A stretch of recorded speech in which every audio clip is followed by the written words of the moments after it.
une séance qu'on appelle de clôture ou de synthèse. Bon, synthèse, c'est un petit peu ambitieux parce qu'on peut pas, personne ne peut participer à tous les ateliers pour commencer.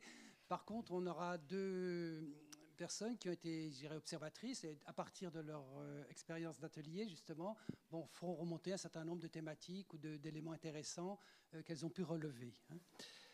Donc la séance va se dérouler sous la manière suivante. Donc d'abord, Stéphanie Treillet puis Fabienne Leloup vont intervenir, une dizaine de minutes chacune, pour justement par rapport globalement à ce qui a été ressenti de ces journées. Ensuite, l'année prochaine, il y aura de nouvelles journées. Elles sont déjà bien engagées. La thématique est arrêtée. L'appel à contribution est presque prêt. Donc, on aura Géraldine Froger qui vient de Toulouse, puisque les journées ATM auront lieu à Toulouse, qui nous précisera un petit peu voilà, le point où on en est, de quoi on va parler, et qui va vous inciter à communiquer, même si la thématique, bien sûr, sera différente de celle de cette année, mais il y a toujours des liens d'une année à l'autre. Et puis après, on remettra le prix Philippe Hugon à une ou plusieurs lauréates, puisqu'il y avait 3 personnes qui étaient finalement en jeu à la fin. Et puis, voilà, on s'arrêtera. Il y aura une petite pause café. Ensuite, il faut qu'on démarre à 11h30. On fera l'Assemblée générale de l'Association Tiers-Monde. Cette assemblée, Association Tiers-Monde, donc il y a une loi 1901, et l'association loi 1901 est réservée normalement aux adhérents, mais bon, on est large d'esprit, donc quelqu'un qui est un sympathisant pourra venir, pourra assister. Ça permet de voir un petit peu concrètement ce que fait l'association, de manière un peu plus détaillée que ce que j'expliquais l'autre fois. Et en même temps, simplement, elles n'auront pas droit au vote si elles ne sont pas adhérentes à ce jour de cotisation. Voilà. Et puis ensuite, donc, on pourra aller déjeuner. Donc il faut normalement qu'on termine à 12h45 de manière impérative, parce que l'après-midi, on a des conseils, un conseil d'administration de l'Association Tiers-Monde, puis de Monde en Développement, la revue. Donc on ne peut pas se permettre d'avoir un décalage trop important. Voilà. Donc je donne tout de suite la parole à Stéphanie Treillet. Merci Hubert. Bonjour à toutes et à tous. Alors effectivement, c'est très frustrant, comme chaque année, de ne pas pouvoir assister à tous les ateliers. Donc forcément, ma présentation ne sera pas exhaustive. Mais j'ai voulu repartir du questionnement de ces journées, c'est-à-dire le développement en débat savoir et politique au XXIe siècle, pour dire d'abord que ni l'association Tiers-Monde ni le GEMDEV n'ont découvert ce questionnement le 22 mai, ni même au moment du lancement de l'appel à communication de ces journées, mais qu'il y a une continuité, comme ça a été dit aussi à l'ouverture de ces journées par Claire Magui et Hubert Gérardin. Il y a une continuité avec tout un ensemble de travaux et de questionnements qui ont été faits depuis plusieurs années par le GEMDEV depuis l'état des savoirs sur le développement en 1993, prospective du développement beaucoup plus récemment, par l'association Tiers-Monde déjà ne serait-ce que l'année dernière à Bordeaux sur politique et acteurs et évaluation du développement, indirectement le numéro spécial des 50 ans des mondes en développement, où sont bien sûr intervenus un grand nombre de membres de l'ATN dans la coordination, avec la mise en perspective à la fois des 50 ans de la revue, mais aussi des 50 ans de l'économie du développement, à la fois au niveau global et au niveau local.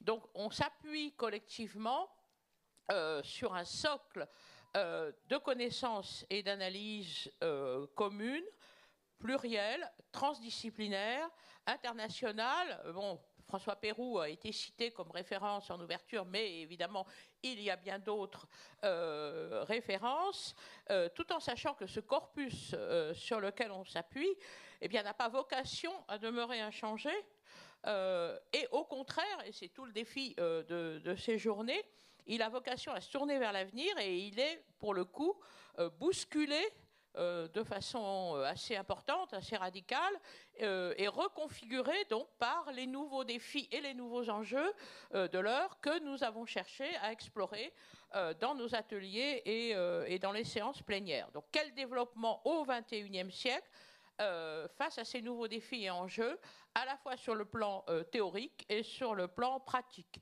Alors, quand on regarde les différents ateliers et séances plénières que nous avons eus, on s'aperçoit que le croisement de la question du développement avec différentes thématiques, eh bien justement qui ont été développées dans les différents ateliers, pointent un petit peu ces enjeux. Alors il y en a certains que nous explorons déjà depuis une vingtaine d'années.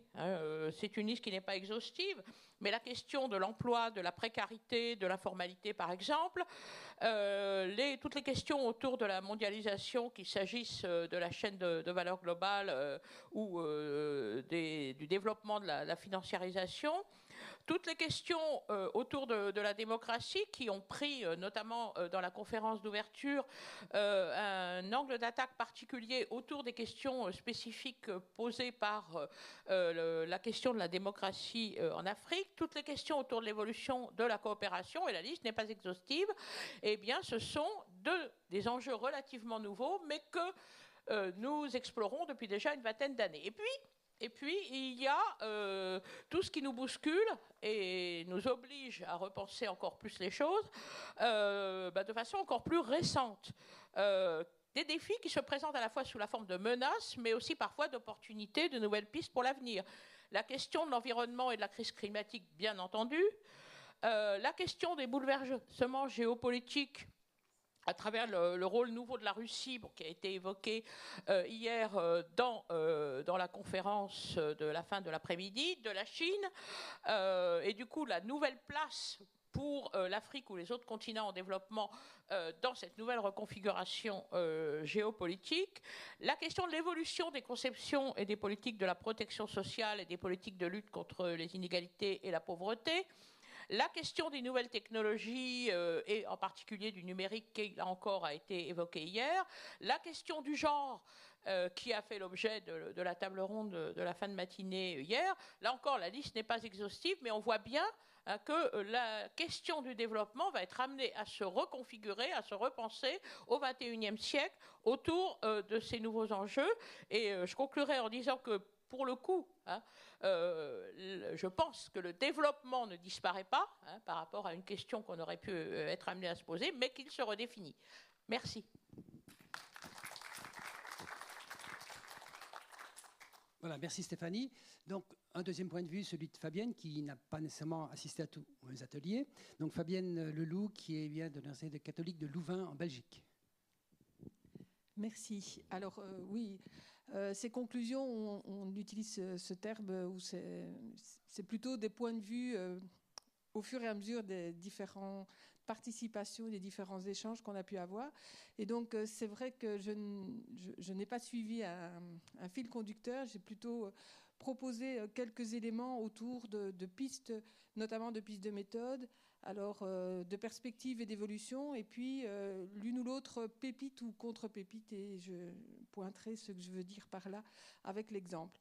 Alors, la question, c'était celle du développement en débat ou sur penser autrement le développement, pour reprendre le sous-titre du premier exposé, en plénière. Et donc, je voudrais peut-être commencer par les 3 exposés en plénière, 3 exposés ou débats, qui ont permis, en fait, me semble-t-il, de nous secouer un peu, de nous interpeller, et donc non pas de nous conforter dans des éléments qu'on connaissait, mais d'élargir les points de vue, et les débats et l'ampleur des questions l'a démontré, me semble-t-il. Donc, pour commencer, le professeur Lucas Sossoé a permis un retour au père fondateur pour éclairer les développements actuels des systèmes politiques. Et donc, cette vision historique qui pouvait être a priori tournée vers le passé était véritablement éclairante pour aujourd'hui. En Afrique, certes, mais au-delà de l'Afrique. Et je pense qu'on a tous pensé à d'autres continents et d'autres pays que ceux qui étaient cités lors de l'exposé. La table ronde sur genre et développement qu'a animée Stéphanie Treillet a permis un éclairage mettant en évidence des questions de valeur, d'intérêt et d'institutionnalisation, alors évidemment venant de sciences politiques, j'étais particulièrement interpellée par cet aspect-là, où on voit que l'institutionnalisation, dans un certain nombre de cas, non seulement ne résout pas tout, voire crée de nouveaux problèmes, de nouveaux défis, de nouveaux enjeux par rapport à la question que cette institutionnalisation est censée traiter.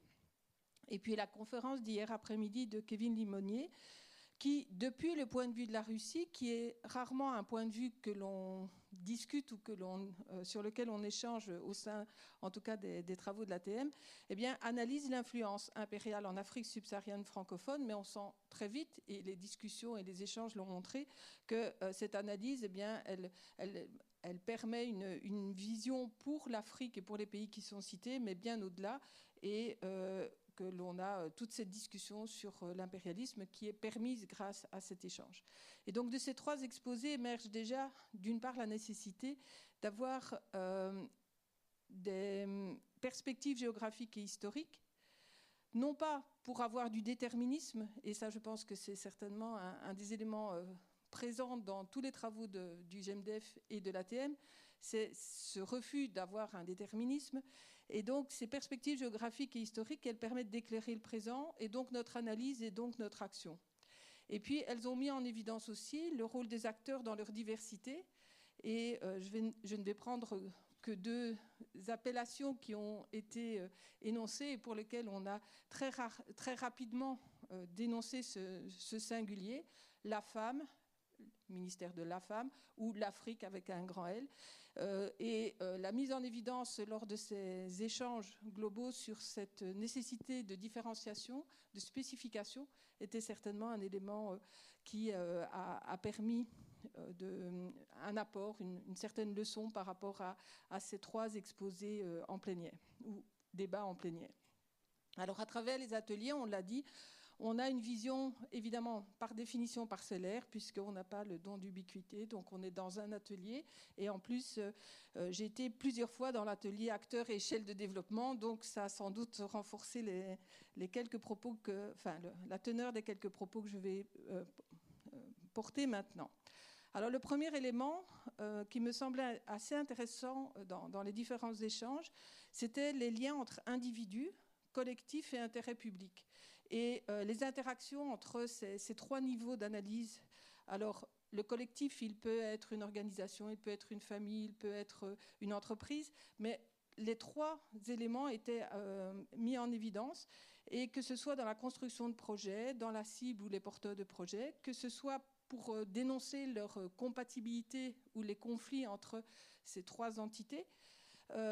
Et dans cette optique-là, je pense notamment, et c'est dans ce sens-là que je parlais de pépites tout à l'heure, qu'a émergé en fait une catégorie, alors qui est peut-être très connue de votre part, mais moi je l'ai un peu découverte aujourd'hui en tant que niveau intermédiaire, en tant que collectif, c'est cette catégorie des cadres intellectuels urbains qui a été utilisée dans plusieurs présentations, constituée, alors je vais en faire un résumé qui est certainement lapidaire et incorrect, mais constitué des jeunes formés en ville qui interviennent. Alors, dans mon interprétation, c'est comme des conseillers, comme des think tanks organisés au profit d'un village, au profit d'un territoire, face notamment aux grands investisseurs ou aux grands investissements. Et donc, cette catégorie-là, je trouve que c'est vraiment quelque chose, en tout cas, que je n'avais jamais identifié comme un collectif particulier et qui a émergé dans différents échanges. Alors, un autre élément, mais qui est sans doute plus connu, ce sont ces jeux d'échelle, du multiscalaire, du local au global, et on voit comment les éléments s'influencent. Alors, on pourrait prendre quelques exemples. Lorsqu'on a parlé de l'or, lorsqu'on a parlé de l'Amazonie, lorsqu'on a parlé de l'agriculteur wallon, eh bien, on voit comment les cours mondiaux, évidemment, influencent directement ces réalités locales et comment on peut éventuellement avoir soit à subir, soit à contrecarrer, soit à résister, et on voit que ces relations sont évidemment multiples.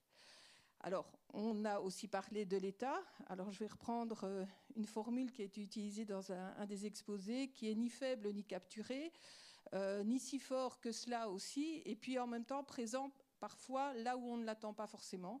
Et donc, avec des instruments différents, des protocoles, des règles, et puis pas mal de discussions autour des règles formelles et informelles, comme une évidence. Et je ne suis pas sûre que dans toutes les instances, dans tous les débats sur le développement ou l'économie ou les sciences politiques, on considère de façon aussi naturelle de parler des règles informelles que cela. Et donc, je trouve que c'était aussi un élément intéressant à noter. Et puis, on a aussi discuté à différents moments des dangers d'une soi-disant dépolitisation, notamment autour du terme empowerment, mais autour d'autres réalités aussi, ou autour d'autres recherches aussi, avec finalement en filigrane d'une certaine façon le fait que lorsqu'on dit dépolitisation, c'est pas correct, c'est une dépolitisation dans la visibilité et peut-être pas dans le fond. Alors on a vu aussi des évolutions ou des déviances par rapport à certains processus, par rapport à certains instruments. Et notamment si on fait un peu de recul par rapport à des débats qui ont eu lieu dans d'autres journées de l'ATM ou dans d'autres débats scientifiques, bien, la participation qui pourrait être associée à une certaine dépossession finalement socioculturelle, ou bien l'écotourisme déterritorialisé, ce qui semble tout à fait antinomique, et folklorique, pour reprendre une autre expression entendue, sont évidemment des remises en cause par rapport à des éléments qui étaient sans doute posés à un moment donné de la réflexion comme des pistes positives, optimistes et vers lesquelles tout allait bien. Et bien, tout ça n'est peut-être pas aussi pépite que cela. Alors, le développement ou les limites de la... Alors, encore quelques points un peu rapides. Le développement, évidemment, ou les développements. Et puis, évidemment, on l'a dit dès le début, développement à distinguer de la croissance. Alors, c'est clair, mais je pense que c'est encore important de le réaffirmer à certains moments, avec les limites notamment d'une approche utilitariste, y compris d'éléments comme le genre, et ça a été rappelé lors de la table ronde. Alors, autour de ces notions de développement, on voyait les résistances, les détournements, qui ne sont pas des échecs ou qui ne sont pas des défauts, mais qui sont plutôt des éléments à étudier. Et là aussi, sans doute que c'est un point commun entre les travaux du GEMDEF et de l'ATM, de prendre ces détournements et ces résistances comme point d'appui pour l'analyse, plutôt que de parler de ce qui est moyen, standard, etc. Alors, on a aussi vu l'enjeu de la sécurisation, alors alimentaire, sécurisation des revenus, question de la sécurisation foncière, sécurité économique, et évidemment sécurité humaine, et l'exposé sur de la géopolitique d'hier après-midi l'a mis en exergue certainement de façon importante. Alors, je parlerai aussi de l'aspect systémique. C'est pas trop étonnant de ma part, mais je trouvais que pour prendre l'exemple du littoral sénégalais, c'était assez intéressant de voir comment les enjeux de l'exploration des hydrocarbures, la pêche, le tourisme, mais aussi la migration internationale, constituent en fait des facettes finalement de cette même réalité. Et du coup, ce serait vraiment encore plus intéressant de pouvoir assister à tous les papiers pour pouvoir faire encore plus de liens. Mais évidemment, on n'a pas le don d'ubiquité, on n'a pas non plus 10 jours pour pouvoir non pas faire des ateliers en parallèle, mais de tous les proposer en même temps. Et puis, je voudrais peut-être, en guise de conclusion, terminer par 2 points. D'une part, cet intérêt à connaître peut-être mieux, mais aussi à se réapproprier les auteurs et les grandes figures et les réalités, et donc à les interroger, à s'en servir, à s'appuyer dessus, mais pas forcément à les prendre comme des données et des socles qui ne peuvent pas être discutés. Et puis aussi cette discussion autour de l'unitéralisme ou l'essentialisme. Et je pense qu'à un moment donné, on a parlé de s'opposer au discours des rejets, et je pense qu'on a prouvé pendant toutes ces journées qu'on était bien dans cette vision-là, et c'est certainement important aussi de continuer à être dans cette logique-là. Et donc, comme chaque année, les ateliers permettent de découvrir des nouveaux pans, mais aussi d'approfondir certains points, de croiser plein d'éléments méthodologiques, conceptuels et d'études de cas, mais aussi de créer des réseaux. Et je pense que l'organisation telle qu'elle est faite, avec seulement 3 papiers dans un atelier, une pause café importante, permet vraiment d'atteindre ces objectifs à la fois scientifiques, mais pas que. Et donc, je voudrais juste peut-être terminer en remerciant tous les participants, Flore, Claire, Jean, Marie-Paul, Hubert et puis tous les autres, et vous tous qui étiez là pour avoir animé cela, parce qu'évidemment, sur papier, c'est très bien, mais s'il n'y a personne qui anime, qui pose des questions, et en tout cas, dans tous les ateliers où j'ai été, il y avait plein de questions et on n'avait pas assez de temps. C'était certainement la preuve que les débats étaient intéressants et ouverts à plein d'autres échanges. Merci.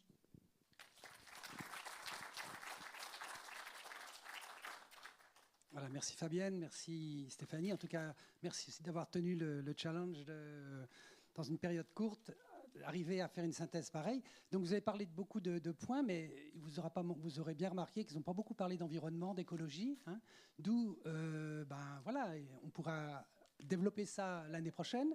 Hein. Donc je vais appeler Géraldine Froger, qui est professeure à Toulouse, qui va nous présenter l'état des lieux du projet pour les journées ATM à Toulouse en 2025.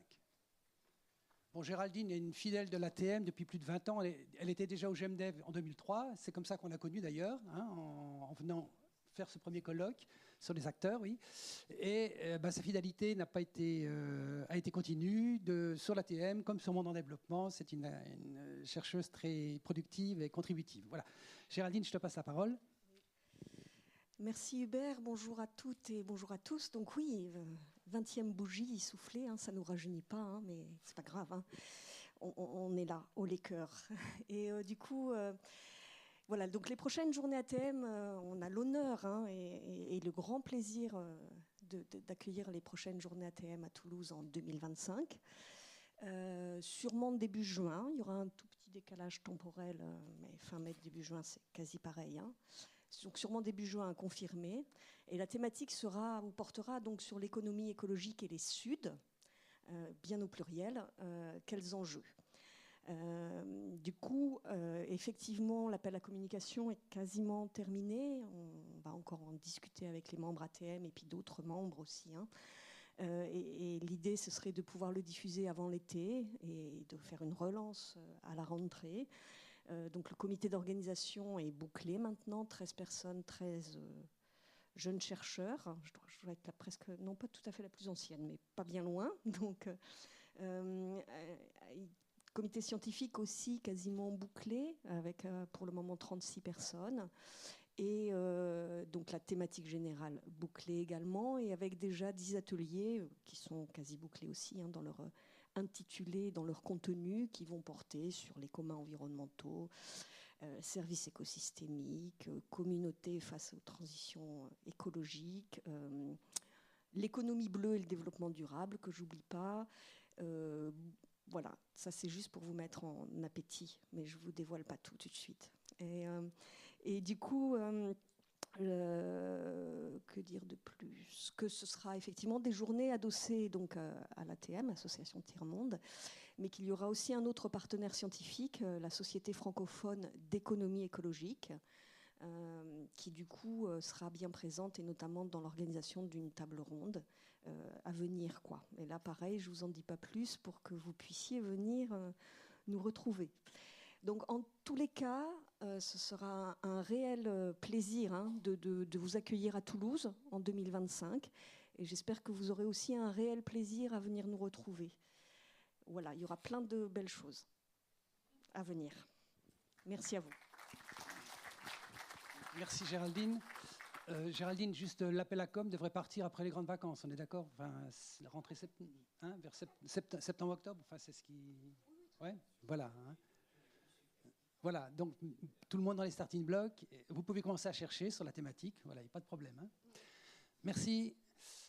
Alors, dernière étape maintenant, importante pour certaines ou certaines, c'est la remise du prix Philippe Hugon. Je vous avais expliqué lorsqu'on a ouvert avec Claire ces journées qu'on a, en hommage à Philippe Hugon, professeur qui a souvent participé à nos journées, et qui était un pédagogue et un passeur sur le développement de premier ordre. On a décidé, donc il y a 4 ans, de décerner un prix pour la meilleure communication écrite et orale de chacune de nos journées. Donc pour ce prix, on définit un jury qui est à parité entre des membres de l'ATM et des membres du labo ou des labos, en l'occurrence pour le GEMDEV, d'accueil. Voilà. Et c'est Philippe qui est maître d'œuvre à ce niveau-là. Donc Philippe, qui vient de l'université Paris Université Créteil, hein, Philippe Adair, hein, et qui donc nous a accueillis aussi l'ATM il y a quelques années dans de très bonnes conditions. Hein. Voilà, et qui va donc nous faire une synthèse s'il arrive à brancher toutes les machines. Pas sûr. Pas sûr. Bon. Le suspense est terrifiant. Je ne vois pas le cordon, surtout si quelqu'un a des compétences nettement supérieures aux miennes.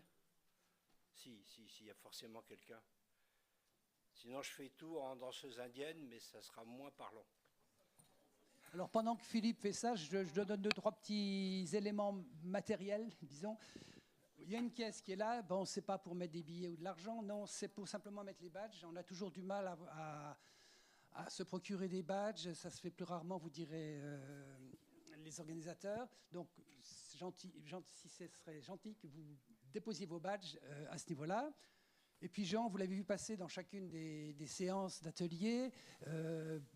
Là, c'est le versant ensuite de publication. Donc, il a demandé aux animateurs d'atelier de donner un avis sur les prestations orales qui ont été fournies. Donc, chacune a une fiche. Donc, merci de redonner à Jean la fiche au niveau du déroulement de l'atelier et une première évaluation de ce qui a été fait au niveau oral. Hein. Voilà. Alors justement, par rapport aux publications, il ne faut pas que vous envoyiez tous très rapidement.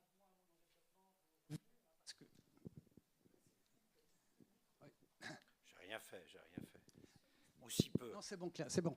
Donc, il ne faut pas envoyer brutalement toutes vos communications à mon développement, sinon Thierry et Fabienne vont être complètement débordés. On est déjà pas mal débordés pour gérer et faire évaluer ce qu'on reçoit en Varia. Hein, donc, le comité scientifique va se réunir par la suite et puis va définir un petit peu ce qu'on va faire au niveau de la revue, le dossier thématique, si on sollicite d'autres revues, si on fait un ouvrage, et on vous recontacte après les vacances. Bon, ensuite, bien sûr, si votre article est disponible, il faut toujours le soumettre à mon en-développement en Varia s'il n'est pas retenu sous une forme ou sous l'autre. Hein. Voilà. C'est bon ? Ah, bah, parfait. Donc la transition est tout à fait faite. Ben, Philippe, je te laisse la parole. Oui, ne tenez pas compte de la page d'accueil, qui est un peu datée. Enfin, on a pu être marxiste dans sa jeunesse et le demeurer pour d'autres raisons. Donc, il s'agit bien du prix Philippe Hugon, ça sera la 4e année. Je vous fais un bref historique pour restituer le contexte et montrer une inflexion particulière cette année, à double titre, on va le voir. Je fais un peu durer le suspense, comme ça tease, sans toutefois spoiler. Donc, 25 candidats se sont manifestés et le jury des honorables membres, comptant donc 6 personnes, plus le président de l'ATM, s'est mobilisé au cours de 3 étapes. La première étape, classiquement, ça a consisté à définir les candidatures recevables au regard des critères qui avaient été rappelés, notamment le fait qu'on privilégiait évidemment la jouvence, ceci sur la base du résumé, parfois d'un texte complet, ce qui a amené à retenir 6 candidatures. Donc si vous faites le ratio, vous voyez qu'on a été particulièrement drastique cette année. C'est sans doute l'âge qui nous rend probablement acariâtres, où il y a d'autres raisons qu'on ne pourrait imaginer, et qu'en tout cas je ne mentionnerai pas. La deuxième étape nous a conduit à sélectionner les candidatures sur la base du texte complet, soit 3 candidatures retenues, et il convient de noter que ce sont 3 femmes, toutes candidates. Donc le pluriel des femmes, là, s'impose, puisqu'on n'est plus sur la femme, on est sur les femmes. Et la dernière étape a réduit la sélection sur la base des présentations en atelier. Ces 3 candidates, dont le nom et le titre de la communication apparaît, sont effectivement nos 3 finalistes. Je laisse un temps. Je pense qu'elles méritent toutes 3 nos applaudissements. Faut-il prolonger le suspense? Non. C'est donc le genre féminin qui a prévalu. Et pour la première fois, c'est un duo de femmes que ce prix va être remis. En effet, 2 jeunes chercheuses en économie du développement, donc sur une caractéristique un peu différente de celle de l'an dernier. On est toujours dans le domaine des sciences sociales au sens large, mais on a réaffirmé une sorte d'identité. Ce n'est pas une volonté délibérée du jury, c'est d'abord le fait que les candidates se trouvent être des économistes du développement dans un parcours de thèse qui va s'achever prochainement. Et donc, puisque ça s'affiche, je voulais faire un défilé très lent pour laisser le suspense s'instaurer. Je trouve que c'est particulièrement odieux. Donc, the winners are donc Rahari Malala d'une part et Emma Tirou d'autre part, que je vous propose de féliciter.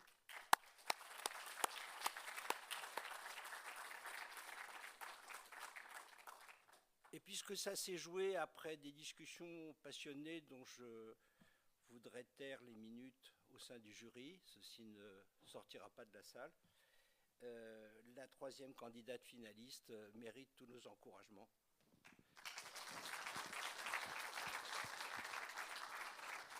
Et si les 2 candidates récipiendaires du prix sont là, ce qui n'est pas sûr, mais au moins j'espère qu'il y en a une d'entre elles, les 2 sont là.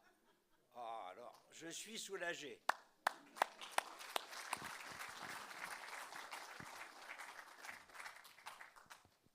Donc moi, au nom de l'association, puis de tous les participants, je vais vous féliciter et puis vous encourager à persévérer et à je crois que vous n'avez pas soutenu vos thèses ni l'une ni l'autre, donc de belles thèses et puis une belle carrière par la suite, en développement et en élargissant les sujets au fur et à mesure. Voilà.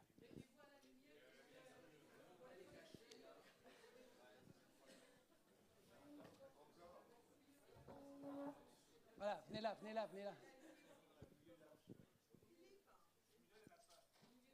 là.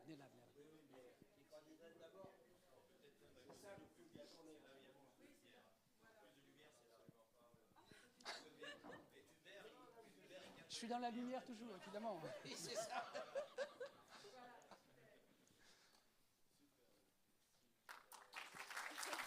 Bon.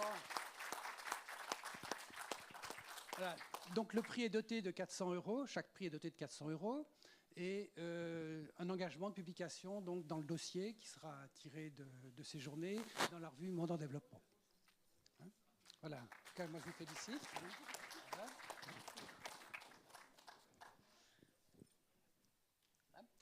Maintenant, si vous voulez dire quelques mots par rapport à votre travail ou par rapport...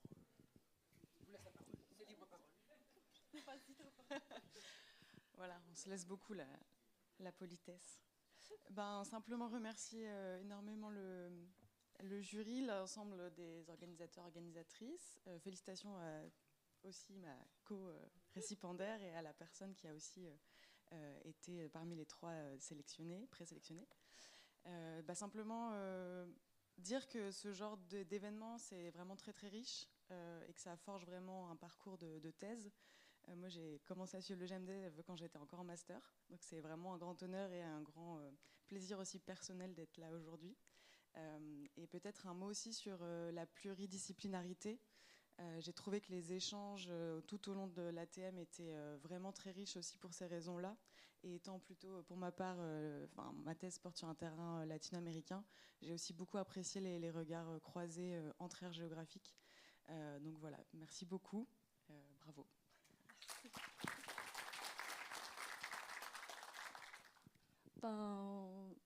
Je réitère donc je vous remercie les jurys, mais aussi les comités d'organisation et surtout tous les participants qui ont fait que cet événement a été fini, a été effectué. Et donc, je vous remercie à tous et merci aussi pour toutes les remarques et commentaires pour l'amélioration de notre travail. Et les événements comme ça enrichit les échanges, mais aussi d'avoir plus des échanges et aussi de réseautage. Donc, on vous remercie encore et on espère que, comme ma thèse se porte sur sur le développement à Madagascar. On espère tous que notre recherche apportera quelque chose au développement. Voilà. Et bravo à toi aussi.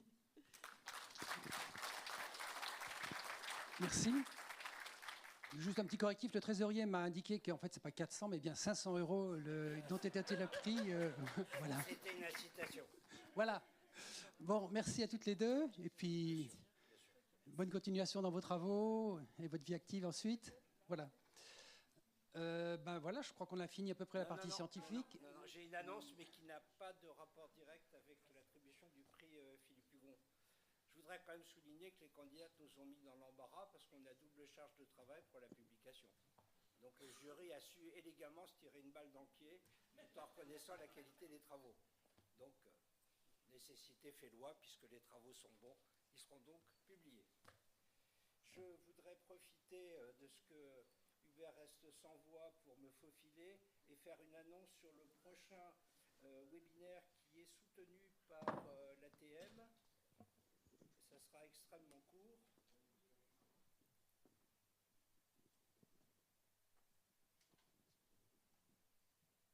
Alors ça, c'est une photo totalement déprimante. Comme chacun l'aura compris, ce n'est pas le Club Méditerranée. Et notre prochain webinaire workshop, qui sera à moitié en français, à moitié en anglais, au moins que ça ne soit l'inverse, je crois que le français c'est le matin, et l'anglais c'est l'après-midi, portera sur l'enjeu des migrations, aubaine ou fardeau, et je voudrais souligner, on renverra par les bons soins de Jean, je pense, cette information à tous, et au sens le plus large du terme, l'enregistrement est comme l'école, gratuite et obligatoire. C'est-à-dire que ça permet d'avoir le lien Zoom qui sera utilisé afin que chacun puisse participer, écouter, voire enregistrer, enfin no limit, no charge. Voilà, et donc ce qui figure ici sera bien évidemment envoyé à tous les auditeurs potentiels que nous espérons nombreux, et c'est sponsorisé grâce à l'Université de Grenoble pour son antenne de Valence. Elle mérite d'être soulignée. C'est ma collègue Céline Bonnefond, qui est également membre de l'ATM, qui pilote ceci avec moi. Donc elle n'est pas là, mais je vous demande de la remercier par avance en mon nom. Les autres sponsors. Et vous reconnaîtrez un sigle qui vous est familier. Et donc, j'en profite, moi, pour lancer un... Ah oui, Jean me fait remarquer, excuse-moi, important, ce que me rappelle Jean, l'appel est sur le site. Ah oui, donc en allant sur Monde en développement, en cliquant Association Tiers-Monde, vous trouverez voilà, il est en ligne. Hein. Oui, donc moi, ce que je voulais c'est aussi vous relancer la balle. Si dans votre université ou dans une association, de chercheurs, vous avez une idée de faire un webinaire, on peut nous relayer l'information, enfin, vous nous le soumettez, probablement on pourra le valider, et puis à ce moment-là, on peut nous le diffuser aussi assez largement. Hein. Voilà, n'hésitez pas à nous contacter à ce niveau-là, moi-même ou Thierry ou Fabienne, pour relancer, pour continuer à développer ce type d'activité, parce qu'on se rend bien compte des contraintes, notamment pour ceux qui sont en Afrique subsaharienne. Hein. Il y a un certain nombre de collègues qui n'ont pas pu venir, qui étaient inscrits, qui avaient travaillé, qui avaient préparé tout, et ils étaient dans les starting blocks, et bon, pas de visa ou pas de financement adéquat. Voilà, le webinaire permet quand même certes, il n'y a pas le contact direct, mais ça permet de détourner les contraintes financières ou diplomatiques de tous ordres qui peuvent entraver les échanges d'un certain nombre de nos collègues qui ne sont pas sur le continent européen, je dirais, quelque part. Voilà. Merci d'avance. Pour terminer, je voudrais remercier les personnes qui ont été des petites mains, hein, mais grâce auxquelles le colloque a pu fonctionner. Hein. C'est clair que depuis 2 ans, on met à peu près 2 ans pour faire la préparation et monter une opération comme celle-ci. Il y a des tas d'opérations plus ou moins simples à faire, matérielles, financières et scientifiques. Alors scientifiques, on arrive toujours aux universitaires à discuter, à débattre. C'est intéressant, c'est enrichissant pour tout le monde. Mais on peut avoir beaucoup d'idées si on n'a pas les salles, si on n'a pas l'heure qu'il faut, le restaurant qu'il faut, la péniche ou le bateau, et ainsi de suite. l'attrait ou les échanges possibles ne sont pas là. Hein. Donc je voudrais remercier par rapport au GEMDEF d'abord Claire qui a vraiment été la cheville ouvrière et je dirais de manière un peu exceptionnelle cette année puisque habituellement on a un laboratoire. Un laboratoire, ça veut dire une équipe, hein, et ça veut dire une structure d'expérience de colloque sur des lieux où ils sont. Hein. Bon, le GEMDEF, c'est pas un laboratoire, c'est un groupement de laboratoires, hein, et donc il n'y a pas cet ensemble de personnes, cet environnement, disons, qui permet d'avoir des supports. Et je pense que Claire a beaucoup assumé. Merci beaucoup, Claire. Je crois que tout le monde en est conscient. Au GEMDEF, il y a un comité d'organisation, enfin il y a un conseil, et le conseil t'a accompagné, hein, et nous a accompagnés au niveau scientifique. Hein, voilà. Mais bon, il faut quelqu'un qui coordonne, et je pense qu'à ce niveau-là, tu as joué un rôle fondamental. Voilà. Également, au niveau matériel, Flore, que je cherche là, la Flore. Hein. Bon, qui était plutôt pas dans les salles, mais dans les couloirs ou à l'accueil, hein, voilà. Et qui aussi en amont, depuis un bon moment, a œuvré, a eu des contacts, a pris les réservations qu'il fallait pour que tout fonctionne dans de bonnes conditions. Hein, donc je crois qu'il faut vraiment être une grosse gratitude pour Flore. Et puis donc du côté, au GEMDEF, toute l'équipe du GEMDEF qui est derrière les conseils et tout cela. Hein, moi, je ne sais pas exactement comment vous fonctionnez directement, mais je pense que voilà, Claire a été secondée par et maintenant les deux coprésidents. Hein, voilà, je pense qu'il y a toute une équipe. Hein, mais voilà. Et puis donc au niveau de l'ATM, vous avez vu Jean et Marie-Paul, que je cherche Marie-Paul. Marie-Paul, voilà, Marie-Paul là-bas. Hein, voilà. Voilà, Jean qui était chercheur à l'Université de Lorraine dans le labo dont je fais partie, mais vous ne l'avez pas beaucoup vu dans les ateliers parce que voilà, il y a plein de tâches petites et grandes à faire en amont et en aval et pendant ces journées. Hein. Voilà, donc grand merci à Jean et Marie-Paul, grâce à qui ce colloque a pu se dérouler dans de bonnes conditions également. Voilà. Et puis bon, nous on voudrait quand même remercier Jean et Hubert, plus Marie-Paul bien sûr, mais qui ont vraiment su nous faire profiter de leur expérience, hein, et qui nous ont fait gagner beaucoup de temps sur certains points. Donc merci, un grand merci à vous. Hein.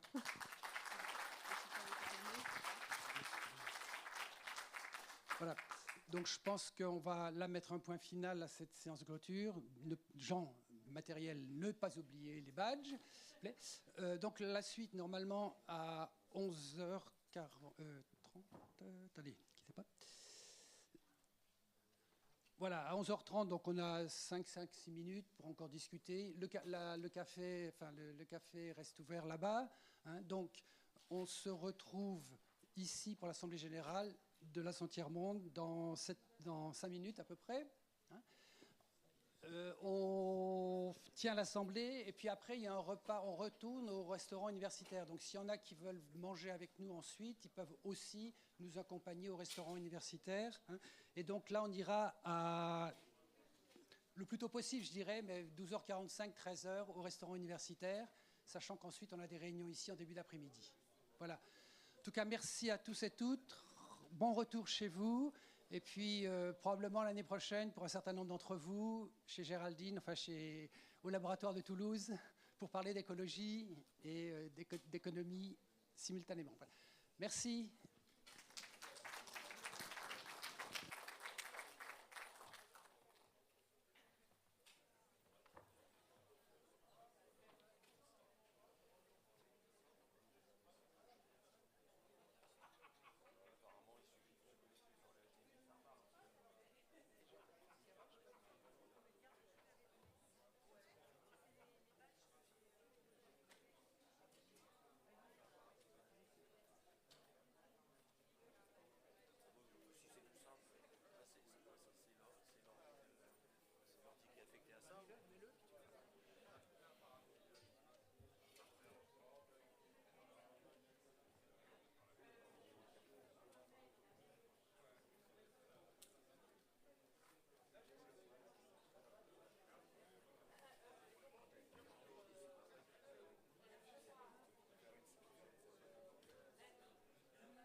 Ah non, mais il se trouve que comme j'ai eu hier soir le rapport financier, j'ai revu 500.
Bien, on va peut-être commencer à s'installer pour l'Assemblée générale.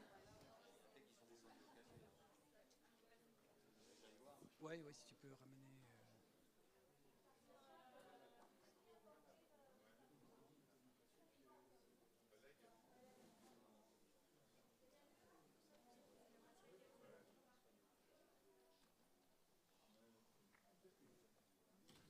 C'est marrant, il y a des années, il y a des années, on reste à 80 à l'Assemblée générale. Et puis, Ouais. ça dépend. Oui, ça baisse toujours beaucoup. Ça baisse toujours beaucoup. Puis on n'est pas samedi, on est vendredi. Donc c'est la fin de la semaine. Puis comme tu dis, il y a des retours, quoi. Et puis c'est pas facile.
va démarrer, hein, ça fera venir peut-être les retardataires.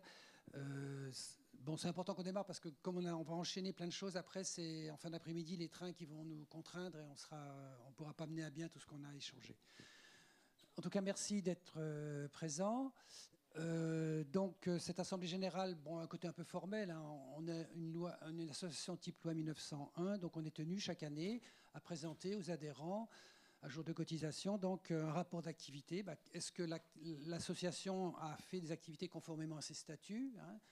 En même temps, pour nous, c'est l'occasion de faire le point sur les différents événements, différentes manifestations qui sont tenues, hein? Et puis donc ensuite également de présenter le rapport financier. Donc moi, je vais présenter le rapport d'activité et puis Thierry ensuite présentera le rapport financier.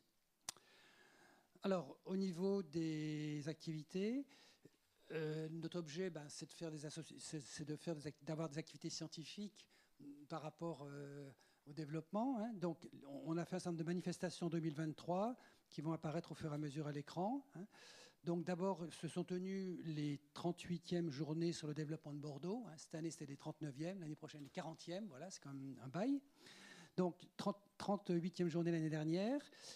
Alors, elles ont été organisées par 3 laboratoires. C'est ça qui est assez intéressant, parce qu'à Bordeaux, il y avait 3 laboratoires qui, pour tout ou partie, travaillaient sur la thématique du développement, hein.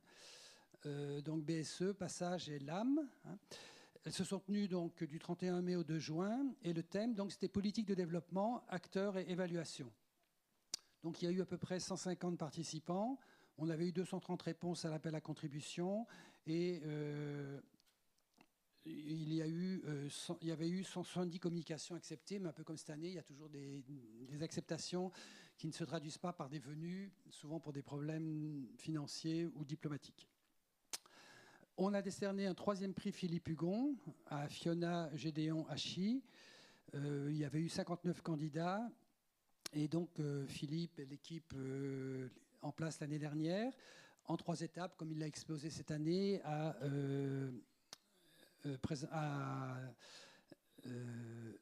organisé le processus conduisant à la détermination du prix. Donc, l'année dernière, il y avait un prix. Bon, petite remarque, nous avons pour le moment eu 4 prix Philippe Hugon et 4 fois des femmes. Voilà, donc par rapport à la conférence sur le genre, on est dans les clous. Ou elles sont plus studieuses ou plus chercheuses, voilà. Alors, deuxièmement, il y a eu un workshop à Cotonou, hein. Ça fait donc quelques années qu'on a commencé à faire des workshops en Afrique. On est conscient que c'est quand même un gros effort et difficile pour certains chercheurs africains de venir en France ou en Europe, compte tenu des prix d'avion en particulier et des différentiels de taux de change et ainsi de suite. Et donc, depuis quelques années, on a commencé, sous l'impulsion d'Arnaud Bourguin, qui est à Luxembourg, à l'Université de Luxembourg, à faire des workshops en Afrique. On a retenu le thème des économies africaines face aux crises et à la mobilisation des ressources. Et donc, le thème général, c'est sur les politiques publiques, hein, et là, en l'occurrence, l'année dernière, le 4e workshop, qui s'est tenu à Cotonou, au Bénin, en avril, portait sur les économies africaines face aux crises et la mobilisation des ressources. 80 propositions avaient été reçues de communication et 23 ont été présentées. Le colloque, en fait, c'est des journées, c'est plus un séminaire, c'est-à-dire que ce n'est pas comme ici les ateliers en parallèle, hein, mais c'est quelque chose qui est linéaire. Tout le monde assiste à l'ensemble, hein. Voilà, donc toutes les communications sont plénières. Voilà, c'est ce que je veux dire. Il y avait une bonne présence donc, de chercheurs béninois et d'Afrique de l'Ouest, ainsi que donc, de Luxembourg et puis de France et d'Europe. 3e point, l'ATM donc, a apporté son soutien à 2 workshops, ce que je disais tout à l'heure par rapport à un webinaire possible, hein. Alors, il y a eu un workshop sur cadres et entrepreneurs dans les économies à revenus intermédiaires, la place et la dynamique de la classe moyenne dans la région MENA, qui était organisé à Valence, donc la même antenne que Philippe nous a présenté tout à l'heure, donc l'Université Grenoble-Alpes, par le CREC, donc de Grenoble, le Centre de recherche sur l'économie de Grenoble, Euro-Mediterranean Economist Association, les revues Maghreb Mashrek et Maghreb Masrek International. Donc le workshop a eu lieu en présentiel et en vidéoconférence le 26 mai et 7 communications étaient présentées avec donc en gros une 50aine de chercheurs participants. Un 2e workshop avec a été organisé par le LEM, qui est un laboratoire CNRS de Lille, avec Stéphane Canins, voilà, qui est là. Donc c'était le LEM, l'Institut des études africaines de Rabat, du Maroc, une ONG qui s'appelait AVEX, qui s'est tenue donc en juin, le 20-21 juin à Rabat, mais également en visioconférence. Et ça permettait de préparer le colloque Afrique et puissance sur le thème Afrique durable, défis et enseignements pour des situations complexes. Et puis l'année dernière, il y a également un webinaire scientifique qui a été organisé par Monde en Développement et ATM. Souvent, les webinaires sont co-organisés par l'ATM et Monde en Développement. Et là, ça tombait bien puisqu'on en a profité pour présenter le gros numéro qu'a évoqué tout à l'heure Stéphanie. Pour les 50 ans de la revue, la revue, habituellement, fait 175-200 pages à peu près.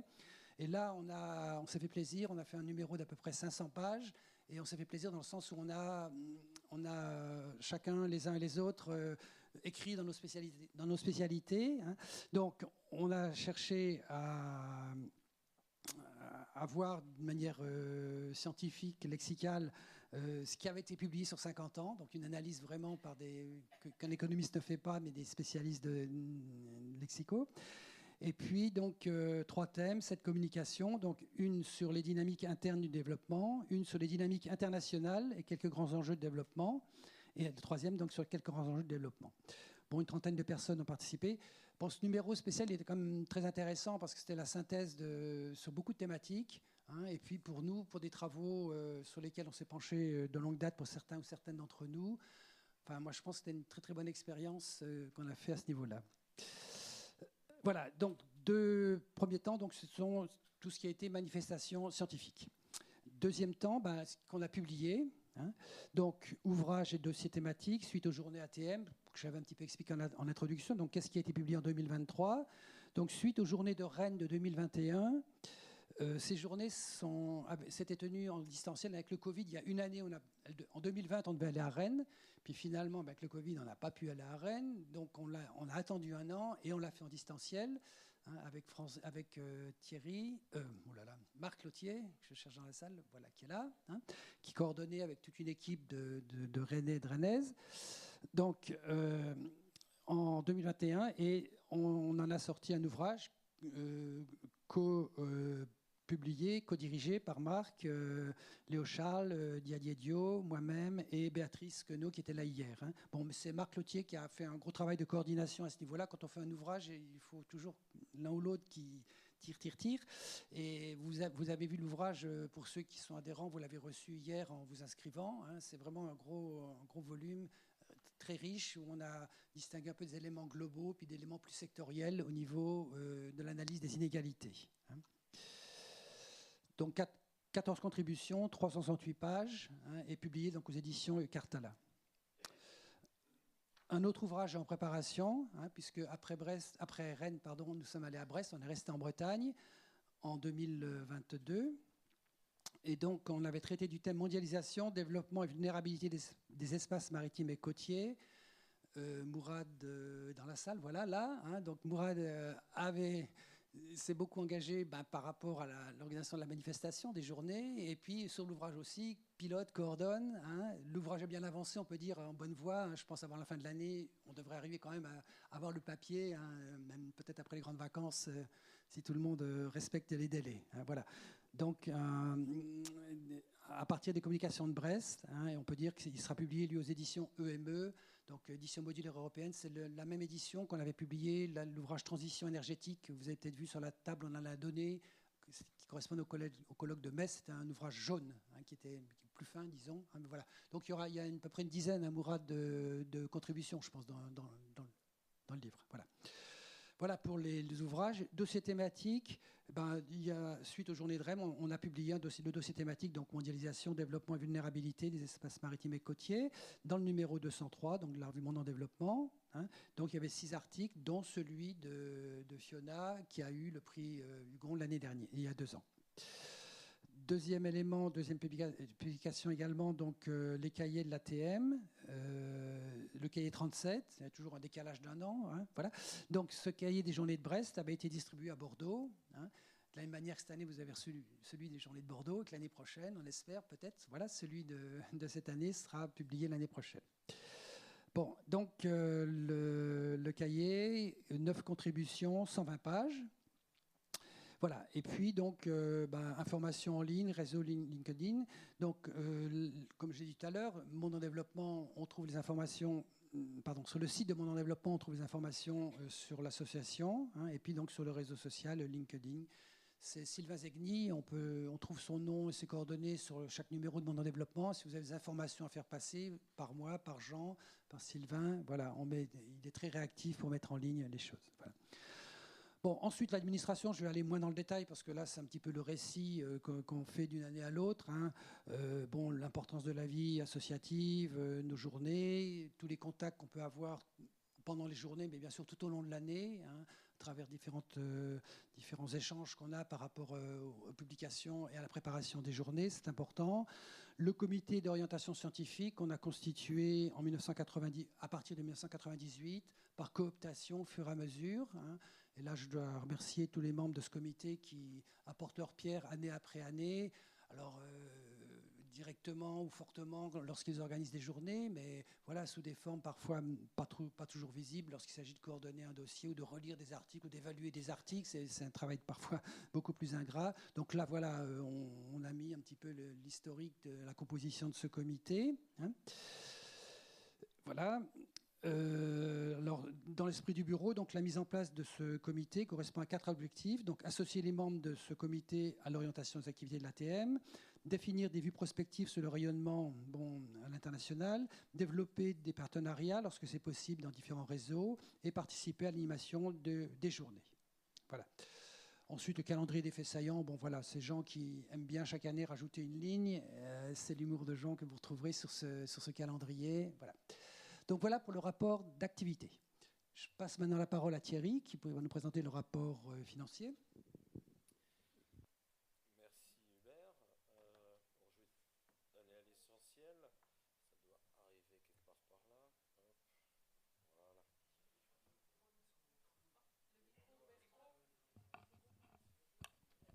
Hop. Voilà. C'est tout ? Ok. Alors, juste sur ce premier tableau qui montre un petit peu l'historique des disponibilités de l'association. En gros, retenez, alors évidemment, on préférerait qu'un accident de ce genre-là n'arrive pas, hein, mais on a en réserve une année de fonctionnement, quoi, hein, pour aller à l'essentiel. Alors, si on regarde... Petit exercice intéressant, je ne sais pas, je ne suis pas certain qu'il y ait beaucoup de passionnés de comptabilité dans la salle, mais là on a quelque chose d'assez intéressant dans le sens où l'année 2023 en termes de mouvement apparaît comme une année très importante, et en fait si on fait une analyse économique et non pas comptable, on va voir qu'il y a certaines choses qui ont été mises sur l'année 2023 sur le plan comptable qui en fait concernaient 2022 et éventuellement 2024. Hein. Je donnerai juste deux exemples. Alors évidemment l'année 2021, pour la raison qui a été évoquée tout à l'heure, c'était une toute petite année budgétaire, on le voit bien, hein, puisque les journées ATM de Rennes se sont faites en distanciel, donc a priori il y avait quand même beaucoup moins de dépenses et de recettes du coup associées. Donc 2023, si on met de côté les quelques flux qui se rééquilibrent vers 2022, par exemple, des choses, voilà, il y a des éléments qui concernaient en fait, qui ont été faits en janvier 2023, donc comptablement sur l'exercice 2023, mais qui se reportaient à les journées ATM de Brest, donc de 2022. Hein, donc c'est ce qui est expliqué ici, hein, notamment dans les 12 256 que j'ai surligné en jaune. Hein, il y a une somme de 5 650 € qui concerne en fait quelque chose qui concernait ATM Brest 2022, et un peu dans le même ordre d'idées, voilà, je crois que ça concernait là où nous étions hier soir, il me semble, hein, c'est-à-dire que en 2023, en décembre, pour réserver le bateau sur lequel nous avons passé l'agréable soirée d'hier, eh bien, c'est tombé sur l'exercice budgétaire 2023, alors qu'en fait, ça concerne ATM 2024. Voilà. Et on retrouve un peu l'équivalence de cette surreprésentation, de cette surpondération de l'exercice comptable de 2023, mais qui, en fait, alors, c'est pas de la trésorerie, c'est bien les pièces comptables qui ont été... voilà, c'est l'imputation comptable et on doit respecter ce calendrier. Là, maintenant, si on fait une analyse économique, par exemple, de ce qu'est le coût, par exemple, d'un ATM, globalement, on tourne autour de 25 000 euros, hein, enfin entre 25 et 30 000 selon. Et donc, le 42 000 qu'on a sur 2023, c'est lié tout simplement au fait qu'une partie des dépenses de 22, mais aussi de 24, sont tombées sur l'exercice comptable 2023. Voilà, donc pas de commentaires plus à même, si ce n'est voilà, ce petit graphique qui montre que, bon, on a évidemment eu un